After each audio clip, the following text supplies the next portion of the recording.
Assalamualaikum warahmatullahi wabarakatuh. Halo teman-teman, kali ini saya akan membawakan presentasi tentang narkoba yang terdiri dari narkotika, psikotropika, dan bahan zat adiktif lainnya. Sebelumnya, perkenalkan, saya Risa Raisa Almira dari kelas 10 MIPA 2. Pembahasan kita kali ini, yang pertama, 1. Pengertian narkoba. Kedua, bahaya penyalahgunaan narkoba. Ketiga, dampak narkoba. Keempat, peraturan perundangan tentang narkoba. Kelima, konsekuensi hukum bagi pengedar dan pengguna narkoba. Untuk pembahasan yang pertama, kita akan membahas tentang pengertian narkoba. Nah, menurut teman-teman, apa itu narkoba? Narkoba merupakan singkatan dari narkotika, psikotropika, dan bahan adiktif lainnya.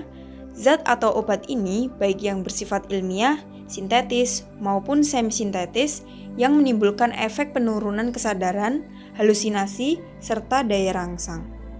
Yang kedua, kita akan membahas tentang bahaya narkoba. Yang pertama yaitu bahaya fisik.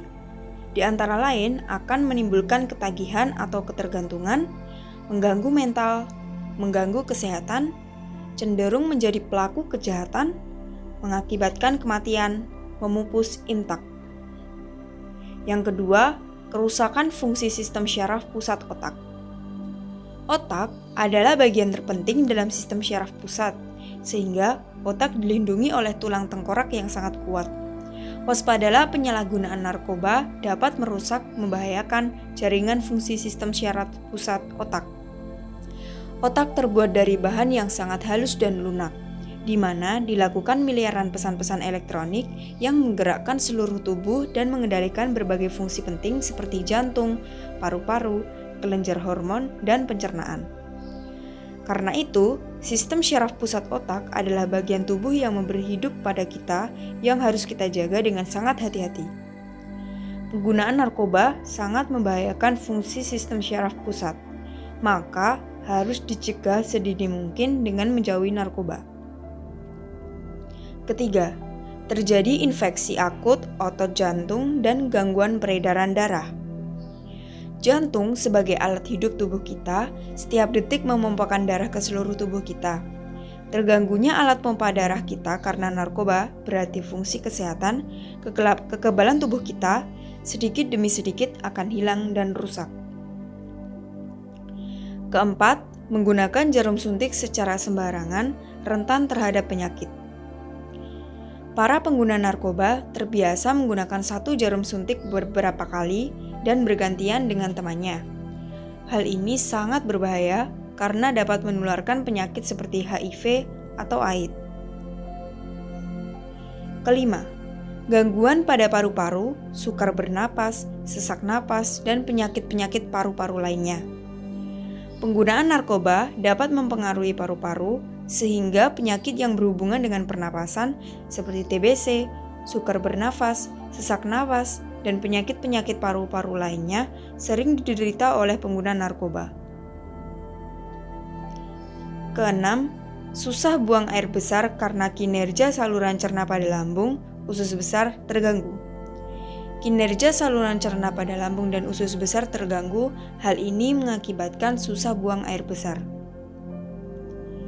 Ketujuh, bahaya terhadap kejiwaan.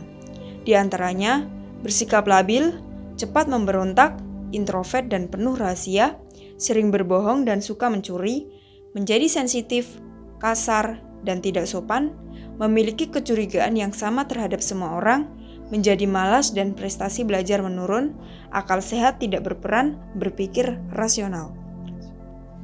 Yang ketiga, dampak narkoba. Dampak penyalahgunaan narkoba dapat dikategorikan berdasarkan banyak kriteria. Misalnya, efek jangka pendek atau jangka panjang, ataupun langsung atau tidak langsung.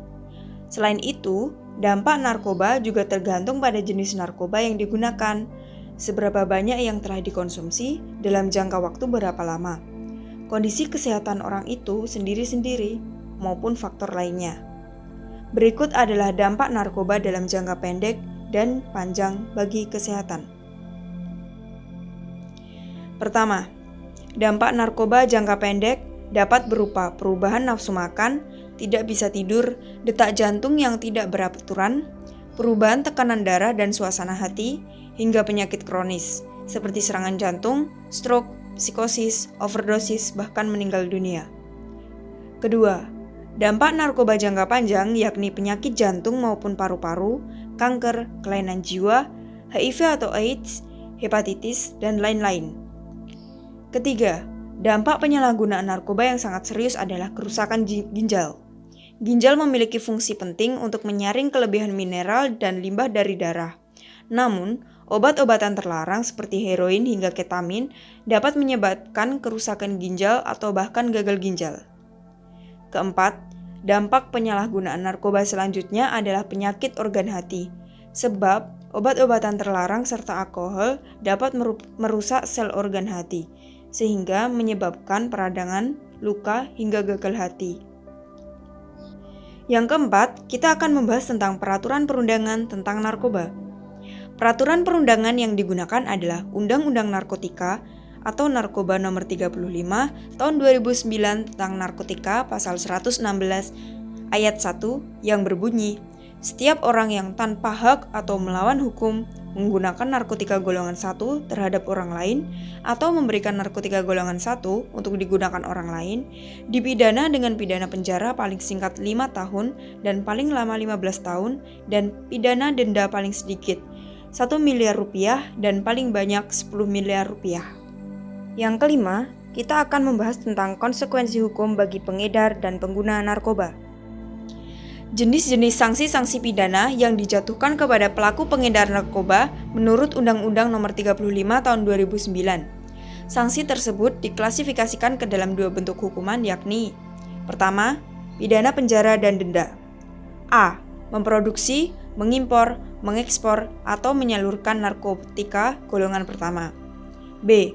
Menawarkan untuk dijual, menjual, membeli, menerima, menjadi perantara dalam jual beli, menukar, atau menyerahkan narkotika golongan 1.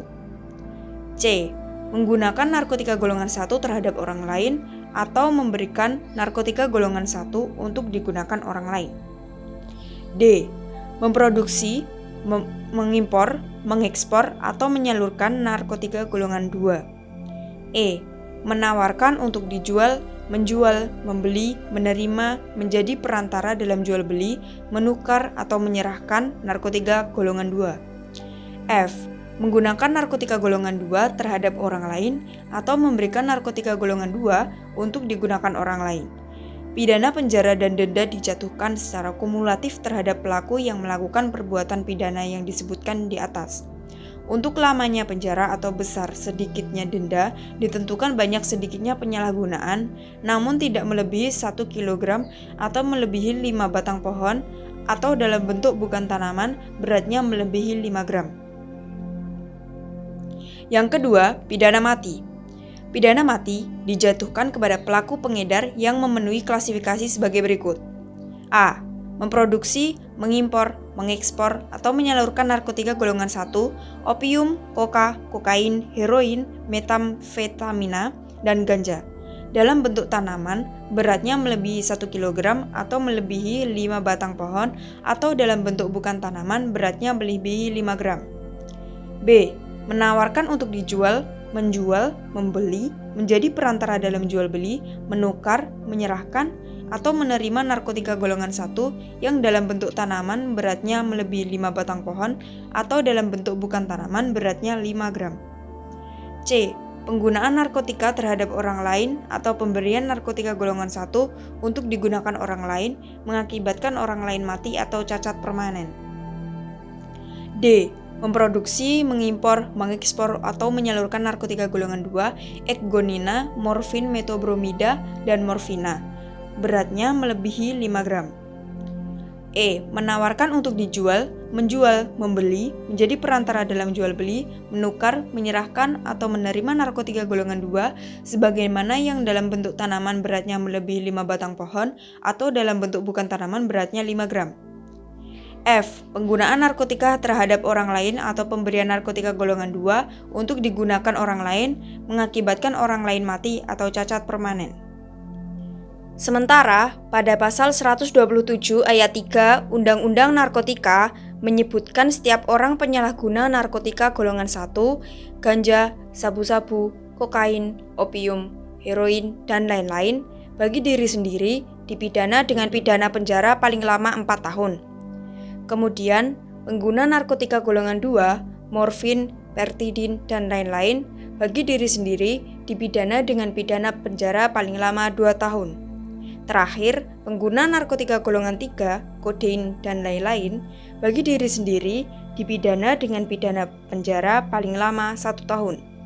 Sedangkan pada pasal 127 ayat 3 menyebutkan jika penyalahguna narkoba terbukti hanya menjadi korban, maka individu terkait wajib menjalani rehabilitasi medis dan rehabilitasi sosial sesuai isi dari undang-undang tersebut.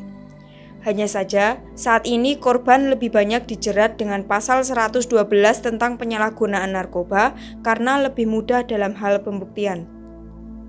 Cukup sekian dari saya. Bila ada salah kata atau kekurangan dari saya mohon maaf. Billahi taufik wal hidayah. Wassalamualaikum warahmatullahi wabarakatuh. Terima kasih.